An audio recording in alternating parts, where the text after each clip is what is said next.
Yuck. Welcome back to the vlog. It's 6. I am about to get up and go to the gym. I no longer wake up at 5 a.m. Waking up at 5 a.m. is cool. It's packed with a bunch of benefits, solitude, extra time, just an overall sense of feeling like you're better than everyone else because you're up at 5. To be honest, there were just so many instances when I would wake up at 5 that there would just be a gap in what I could do and what the world could do. And by that, I mean so if I'm waking up at 5 and I only go to the gym for 30 minutes, right? I would be back from the gym and showered by 6:30. Typically after the gym, I like to go to the coffee shop up the street. The coffee shop doesn't open till 8. So I'm trying to sit around and find something to do. I'm not caffeinated. Could make my own coffee, but the caffeine, I guess, just doesn't hit like the real coffee shops. So I would have this gap, and sometimes I would go back to sleep, and then my whole day would be ruined because I'd wake up tired, because when you wake up and then you go back to sleep and then you wake up again, you just don't feel the energy. Sometimes I wouldn't wake up at 5 and I would beat myself up over it. But ultimately, I stopped waking up at 5 because one, I don't need to wake up at 5. Waking up an hour later at 6 creates less of a gap between myself and the rest of the world. And it's just a little bit more attainable for me right now. If I add longer gym sessions, or if I pick up another side hustle, maybe I'll bring it back up to 5. Just right now, I don't need to wake up at 5 a.m. anymore. It's cool if you have a lot to do or a lot you want to do, because you will get that stuff done. I will say, if you wake up at 5, by 7 a.m. you've done more in those 2 hours than most people will do in their whole entire day. This is my first day waking up at 6, and it's cool. It's still silent outside. It's still kind of dark. It gives me the illusion that I just woke up at 5, but once I leave the gym, I could go to a coffee shop and it'll be open. I have been trying to take it easy this morning because I have a really long day ahead of me. I'm about to go to the gym and walk on the treadmill for a bit. I have not been to the gym since February. It is May. So yeah, on that note, let me go before I change my mind. You're so lazy. You want to go to the gym? The gym? Let's go. You don't have to wear anything crazy to the gym, by the way. You don't have to go out and buy a set. I was wearing this shirt to sleep, got on my Nike shorts, I'm gonna put on my sneakers. I'm ready to go. I have been watching master classes for a few months now, and life-changing, literally from the very first one. Oh wait, they have a new feature, new ways to learn under 5 minutes. I feel like that's their thing. They just want you to learn as much as possible, as quick as possible, with people you already know and trust, and they are, oh my God. Sometimes it's so much stuff that I want to watch that I get overwhelmed. I'm like, I'm just gonna listen to a podcast. And I think that's what I'm gonna do. I'm gonna listen to Crime Junkies. I need something a little less serious because I'm gonna have a crazy day, y'all. I'm not even ready to talk about it. Let's go to the gym.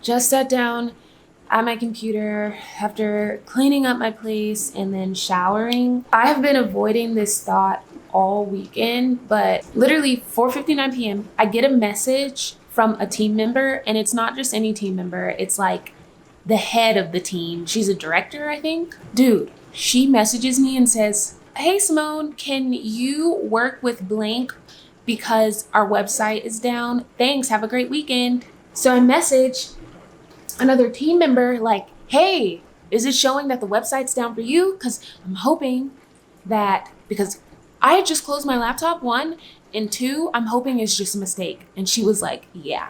So I've been trying to avoid the thoughts all weekend, not even think about it, because 1, I'm embarrassed, 2, I'm scared. I broke our website. Not only did I break our website, I deleted it. I have a meeting in a few minutes where I'm gonna try to figure out how to fix this website, what to even do. I don't even know where to begin. I literally have, let me see this. I have 1, 2, 3, 4, 5, 6, 7, 8, 9, 10, 11 meetings today. I have to go to 11 meetings, do the deliverables I need to do, and fix a website. And one of those meetings is a product demo that I'm running. Today is gonna be a mess. I feel scared and I feel dumb. Wish me luck. Okay. Let's start site content. It works. I'm gonna see if it works on my side. Yeah! It works. Good deal. Will do. Have a good day. Bye. We got it fixed. Let me try to think how to say this without nerding out. So basically, we had to restore the old website and reroute where it shows because it wasn't showing in the right location. It was showing somewhere else. I don't know how I did that. I don't even know if it was me, but I think it was. So save everything, save a backup of that thing, and apologize and seem remorseful, and you will get all the help. One thing's checked off my list. Now I have approximately 9 million other things to do.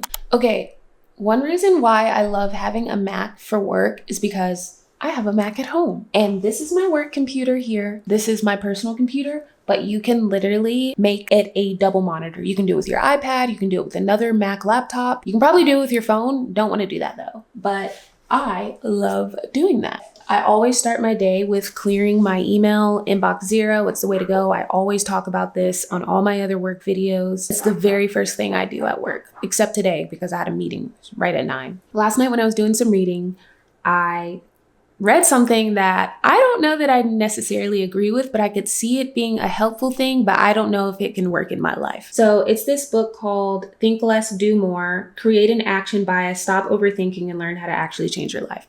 I started reading this book because I felt super lazy. I talk about that in my last video, but I've been feeling super lazy and I've been overthinking and I haven't been doing. So this book has been talking me through how to actually do.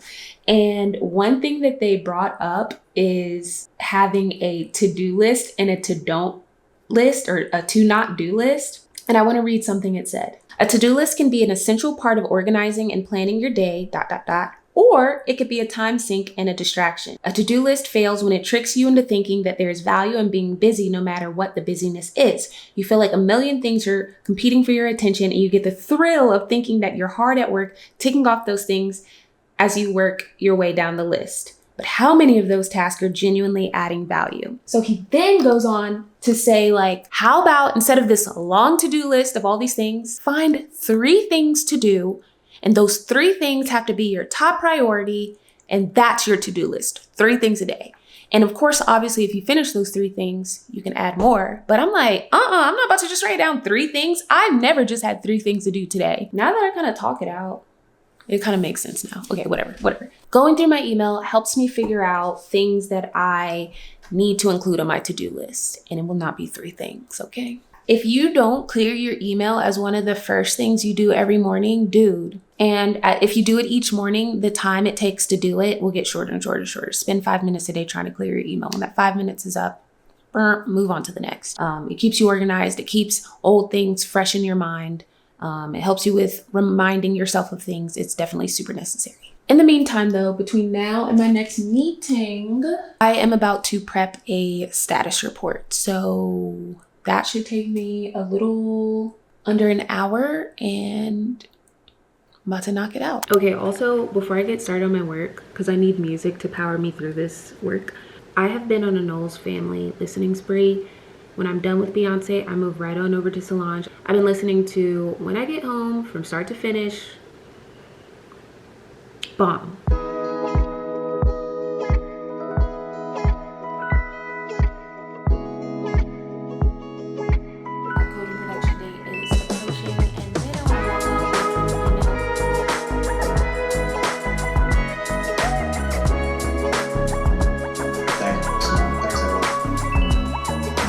I enjoy keeping people on track, but I manage so many products and projects that meetings like that, when I have to bring everything together, put it in one place and ensure everything's in line, it kills me. Now I'm about to sit in another meeting where we talk about more epics or projects or work that's coming my way soon. So okay, I actually am in luck because I just came over to my bed because I'm like, since I don't have to talk in the meeting that was supposed to start at 11:05, I'm just gonna sit in my bed, do my laundry. Your girl got a lot of laundry to do. But someone couldn't make it, the main presenter of the meeting, because he's in another super serious meeting. So the hour-long meeting just got canceled.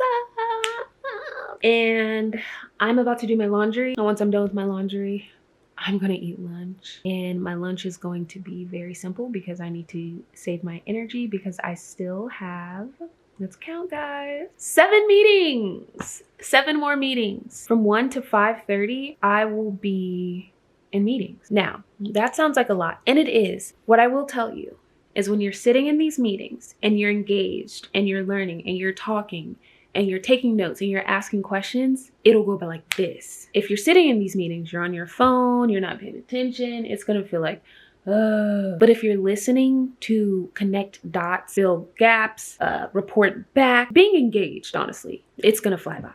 And next thing you know, it's gonna be Friday. Okay, actually, change of plans.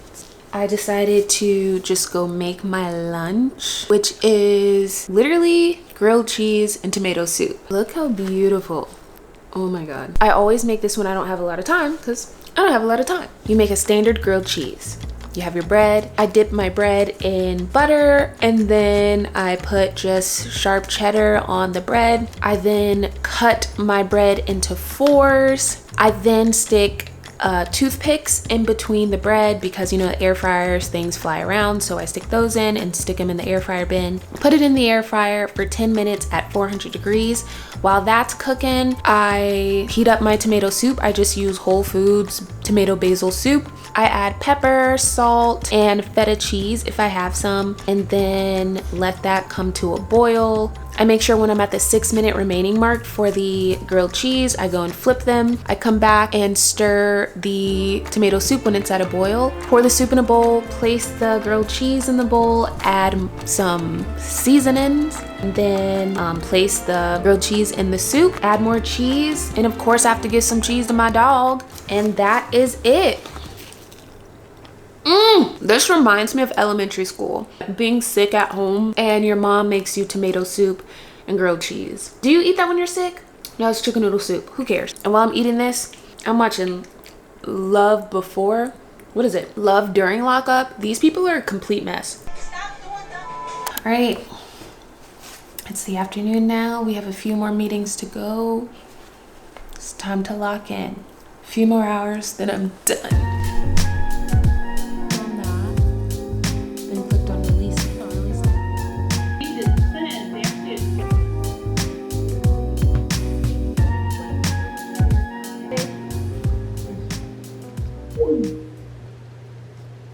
Oh my gosh, I am finally done for the day. Well, not really. I'm finally done with meetings for work. I have a few emails to send.